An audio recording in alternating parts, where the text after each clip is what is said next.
খাঁটি মহিষের দুধের সার পরে আর দধি, এটাই হলো আমাদের গ্রামের। এটা হলো এই দধি হলো কালামবাই দোকানের, এটা তো অর্ধেক অসম্পূর্ণ। এই যে দধিটা, এটা হলো ফ্রেশ খাঁটি মহিষের দুধের দধি।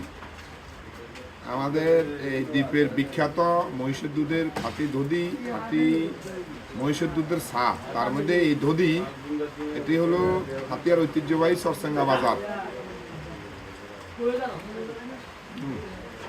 এটা একেবারে পিওর ফ্রেশ, এখানে কোনো রকম কেমিক্যাল, কোনো রকম ফরমালিন ছাড়াই খাঁটি মহিষের দুধের দধি।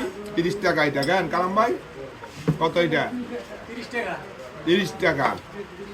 দাম কি একটু বেশি নাকি? দূরের দূর থেকে এলে ছাড় আছে কিছু? এটার মধ্যে কোনো ভেজাল টেজাল আছে ভাই? না না, কোনো ভেজাল নাই। কোনো ভেজাল নাই। খাঁটি মহিষের দুধের চা এবং দধি, এই দুইটাই চরসেঙ্গা বাজার কালামবাইয়ের চা দোকানে। আমরা গ্রামের মানুষ, শহরের মানুষ টাকা দিয়ে অনেক কিছু পাওয়া যায়, ঠিক আছে, কিন্তু সেটি হলো ভেজালে ভরপুর।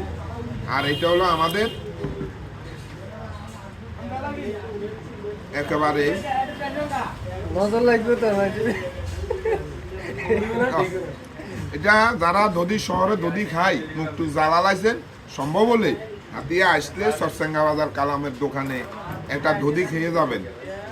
খাঁটি মহিষের দুধের দধি আর মহিষের দুধের দুধ চা খেয়ে যাবেন। ধন্যবাদ।